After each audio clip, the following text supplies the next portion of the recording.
Bonjour à tous, bienvenue dans cette édition tout en images de votre journal. À la une de ce jeudi 21 juin, le sous-préfet en charge de la lutte contre l'immigration présente son GELIC. Le groupe d'enquête spécialisé sur la lutte contre l'immigration clandestine vise à s'attaquer aux ressorts économiques et financiers de l'immigration. Il aura pour mission d'approfondir le travail judiciaire des unités existantes, notamment sur le volet financier des filières d'immigration, de l'hébergement illégal ou encore de l'emploi d'étrangers en situation irrégulière. Si pour l'heure l'impossibilité de reconduire à la frontière représente un frein, le GELIC est déjà au travail. Un sujet signé Amina Ariti et Leslie Vimenet. Depuis sa prise de fonction il y a quelques semaines, le sous-préfet chargé de la lutte contre l'immigration clandestine multiplie les actions sur le terrain. Mais au-delà de l'organisation même de la filière, l'idée est désormais de s'intéresser à tout l'écosystème qu'elle génère, en s'attaquant notamment au portefeuille de ceux qui alimentent et profitent de cette immigration clandestine. C'est notamment l'ambition du groupe d'enquête spécialisé sur la lutte contre l'immigration clandestine, c'est de taper au portefeuille, c'est-à-dire d'aller plus loin et ne pas s'arrêter en disant ça y est, on a démantelé la filière qui nous permet d'arriver jusqu'ici, mais d'aller plus loin en disant voilà, cette filière a rapporté tant, 1 million, 2 millions d'euros. Qu'est-ce qu'ils sont devenus ces 2 millions d'euros? Ah, ils ont payé une maison. Et cette maison, on peut la saisir. Ces avoirs, on peut les saisir. Ce sont les avoirs criminels. Et aujourd'hui, on n'a pas... ça demande beaucoup de temps et d'expertise. Ça demande aussi d'aller solliciter des services comme les finances publiques ou comme l'inspection du travail, par exemple. Ça va servir à ça, le GELIC? Exactement. Le GELIC, c'est ça. Le GELIC, c'est un travail interservice. Créé suite à l'engagement pris par la ministre des Outre-mer en mai dernier lors de la présentation du plan pour Mayotte, le GELIC jouera désormais un rôle primordial. Son action se fera en complémentarité des services d'enquête de la police ou de la gendarmerie qui ne peuvent traiter, faute de moyens, de temps ou de compétences, toutes les dimensions des affaires. Mais pour que tous ces moyens mis en œuvre soient particulièrement efficaces, tout le monde doit s'investir. La lutte contre l'immigration clandestine, c'est pas Julien Kerdancuff ou l'État qui s'en charge. C'est une co-construction. C'est une aventure collective. Et on sera bon et efficace si on agit collectivement, dans le respect de la répartition des tâches de chacun. C'est-à-dire que vous voyez quelque chose, vous constatez une infraction, il faut aller voir la gendarmerie ou la police pour en faire part. Et moi, je m'engage à ce que cette information soit traitée. Elle soit traitée et qu'on puisse aller au bout. Ça ne va pas se faire du jour au lendemain. Il va donc falloir du temps avant de venir totalement à bout de la problématique de l'immigration à Mayotte, d'autant que cela fait des années que le phénomène s'enracine et la crise diplomatique actuelle entre la France et les Comores n'arrange rien. Le nœud du problème aujourd'hui en matière d'immigration clandestine, c'est la suspension des reconduites vers les Comores. Plusieurs éléments de réponse. Premièrement, le travail diplomatique qui est en cours, qui se fait souvent en coulisses, et c'est pour ça qu'on peut difficilement communiquer dessus, mais le travail est en cours, et qui laisse envisager une sortie de crise, on l'espère, rapide. Pour autant... On dit rapide, c'est quoi? On espère pendant l'été. Pendant l'été. On espère. En tout cas, on fait tout pour. Et nos collègues du Quai d'Orsay, du ministère de l'Europe et des Affaires étrangères, ils travaillent quotidiennement, ainsi que l'ambassade de France à Moroni. Une sortie de crise semble donc se profiler, mais en attendant le déblocage de la situation et la reprise effective des reconduites à la frontière en direction des Comores, pas question de se croiser les bras pour le sous-préfet Julien Kerdancuff. Les troupes continuent donc de se mobiliser pour lutter plus efficacement contre l'immigration clandestine. Un environnement sain conduit à un travail sain. C'est ce que les salariés de la mission locale de Mayotte tentent de faire entendre à leur employeur. Depuis 2017, des agents ont diffusé un rapport de situation pour lister toutes leurs demandes indispensables pour travailler dans de meilleures conditions.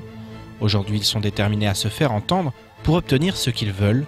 Pour ce faire, une intersyndicale regroupant la CGT et la CFE-CGC a vu le jour. Objectif, ouvrir immédiatement des négociations afin que ce conflit ne vire pas au bras de fer. Les explications signées Noreza Hakim et Daniel Nderaga-Koura.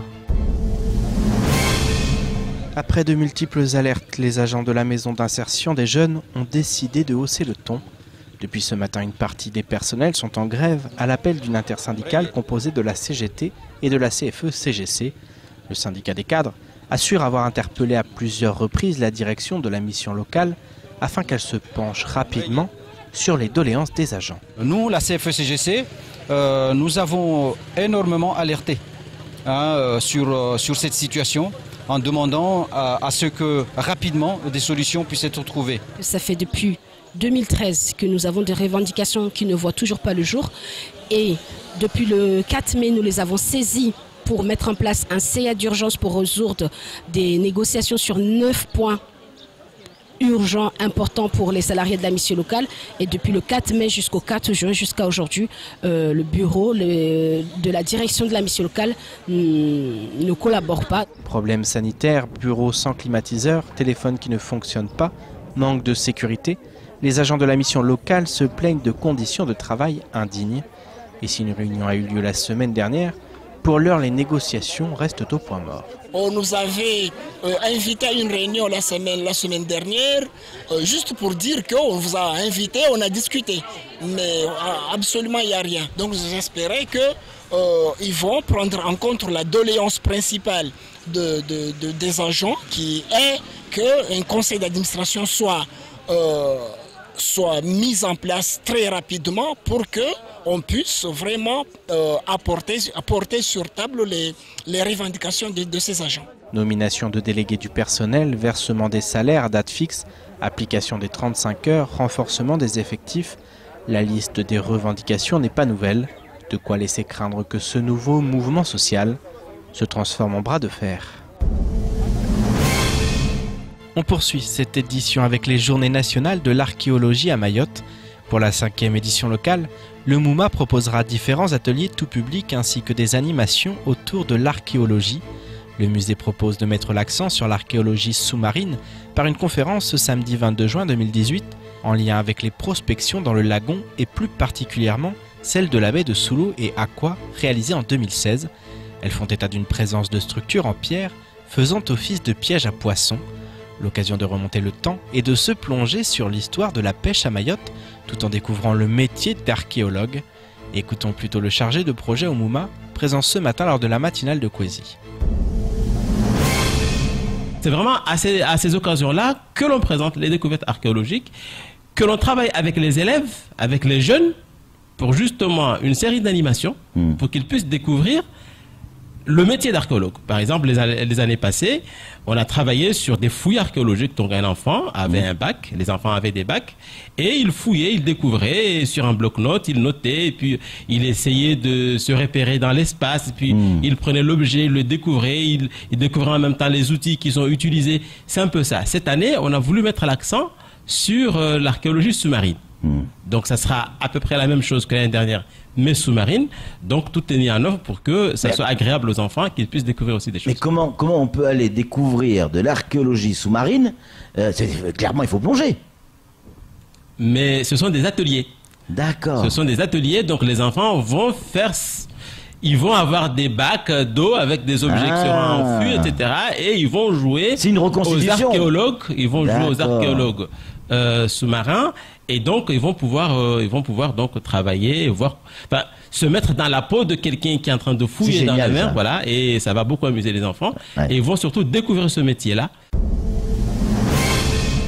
Je vous propose maintenant de faire un petit tour du reste de l'actualité locale de ce jeudi 21 juin. La CGT Éducation a décidé de réagir à son tour suite aux affrontements qui se sont produits ce mardi 19 juin au collège de Mtsangamouji. Durant la pause méridienne, des jets de cailloux et autres morceaux de parpaing ont blessé des élèves et ont créé un mouvement de panique. Selon le syndicat, il a fallu attendre plus d'une demi-heure pour voir arriver une simple voiture de gendarmerie. La CGT Éducation ajoute, je cite, que cet incident grave ainsi que la manière dont les victimes de ces agissements sont traitées mettent à jour une fois de plus que les discours ne sont pas suivis des actes. La CGT Éducation Mayotte s'interroge sur l'efficacité du plan de sécurisation des établissements scolaires et l'effectivité des renforts de police et de gendarmerie. Le syndicat revendique une présence de prévention permanente devant tous les établissements scolaires et des forces de l'ordre du début à la fin des cours. Il revendique par ailleurs l'égalité réelle avec la métropole en termes de moyens en personnel éducatif. Hier et par le biais d'un communiqué, la CADEMA et la ville de Mamoudzou ont informé leurs usagers qu'elles sont dans le regret de ne pouvoir assurer correctement l'enlèvement des tas de déchets divers sur les points de collecte. Pour des raisons techniques, depuis le début de la semaine, la propreté urbaine s'est largement dégradée sur une partie de la commune de Mamoudzou. Conscient du dysfonctionnement et des nuisances engendrées pour les riverains, l'Académa assure que tous les services sont fortement mobilisés et font le nécessaire pour rétablir la situation dans les plus brefs délais. Des nouvelles informations seront communiquées au fur et à mesure de l'avancée de la situation. Une situation que les riverains vivent extrêmement mal, d'autant que depuis le début de l'année 2018, le ramassage a connu de nombreuses interruptions, en raison notamment du mouvement de grève générale. Excellente nouvelle dans le secteur du tourisme à Mayotte. En effet, du 16 au 18 juin dernier, 4 tours opérateurs étaient en découverte sur l'île aux Lagons avant de se rendre dans le nord de Madagascar. Le comité du tourisme et l'agence Baobab Tour ont accueilli ces visiteurs particuliers en provenance de l'Europe. Ils ont pu découvrir les charmes et les senteurs du 101e département. Selon l'agence Baobab de visite en découverte, ils sont allés à la rencontre de groupes de maquis, du plus vieux baobab de l'île, sans oublier la parade des dauphins en sortie lagon, avec en clou du spectacle la ponte des tortues sur la plage de Moya. Selon l'agence, c'est en visiteurs convaincus par le potentiel de la destination qu'ils vont programmer Mayotte dans leur prochain catalogue de voyages. En parallèle du travail effectué par l'association Les Îles Vanilles, les acteurs locaux du tourisme réussissent à convaincre de nouveaux clients potentiels. On termine ce journal en soufflant une bougie. L'établissement public foncier et d'aménagement de Mayotte, l'EPFAM, fête ses 1 an. Cette institution porte une mission d'intérêt général en réalisant des opérations favorisant l'aménagement, le renouvellement urbain et le développement agricole et économique de Mayotte. Créée par la loi sur la modernisation du droit de l'outre-mer du 14 octobre 2015, l'EPFAM a ouvert ses portes en juin 2017. Pour cet anniversaire, le président du conseil d'administration, Jacques Touchefeu, et le directeur général, Yves-Michel Donard, ont tenu une conférence de presse afin de faire le point sur le travail mené durant ces 12 derniers mois. Un sujet signé Noreza Hakim, Daniel Nderaga-Koura et Leslie Vimenet. 1 an, ça se fête. Attendu comme un messie à Mayotte pour résoudre les problèmes de foncier sur le territoire, l'EPFAM n'a pas chômé durant ces 12 derniers mois. Pour son président du conseil d'administration, l'aménagement constitue clairement une priorité absolue pour l'institution. C'est le A de l'EPFAM qui est très important puisque c'est aménager. Aménager, ça signifie pouvoir organiser sur des terrains qui aujourd'hui ne peuvent pas être construits ou peuvent pas être utilisés pour l'agriculture, d'amener les équipements, de pouvoir organiser l'implantation des constructions et pour que finalement des logements puissent se construire, donc des Mahorais puissent se loger, pour que des entreprises puissent construire des bâtiments en étant raccordés à de la voirie, à des réseaux, ou que des agriculteurs puissent cultiver la terre parce qu'ils ont des réseaux pour y aller, ils ont une hydraulique agricole. Voilà, c'est ça. Donc au bout du bout, c'est bien de faire en sorte qu'on fabrique de l'offre foncière aménagée, prête à l'emploi, pour des gens pour se loger, pour des entreprises pour construire des bâtiments et pour des agriculteurs pour construire leur exploitation. Après un travail pour répertorier le foncier disponible, l'EPFAM est aujourd'hui en mesure de lancer ses premiers chantiers grâce à plusieurs conventions de partenariat signées notamment avec des communes de l'île. Actuellement, nous avons 8 conventions de projets d'aménagement avec les collectivités et nous avons également 8 projets d'intervention foncière au service de ces projets-là. Opération d'aménagement de ZAC ou de ZAE, études préliminaires, veille, maîtrise foncière, le président du CA est très fier du travail accompli, même s'il reste encore de nombreux objectifs à remplir au cours des prochaines années. On a dépassé toute une série de complexités pour pouvoir démarrer vite et au bout d'1 an, avoir derrière nous quand même quelque chose qui est très, très formidable. Un important travail qui va se poursuivre afin que l'EPFAM remplisse pleinement sa mission d'intérêt général. C'est ainsi que s'achève cette édition. Merci à vous de nous avoir suivis. Pour continuer à suivre l'actualité locale, rendez-vous sur notre site l'infoquesie.fr. Bonne soirée à tous et à demain dès 6h avec toute l'équipe de la matinale.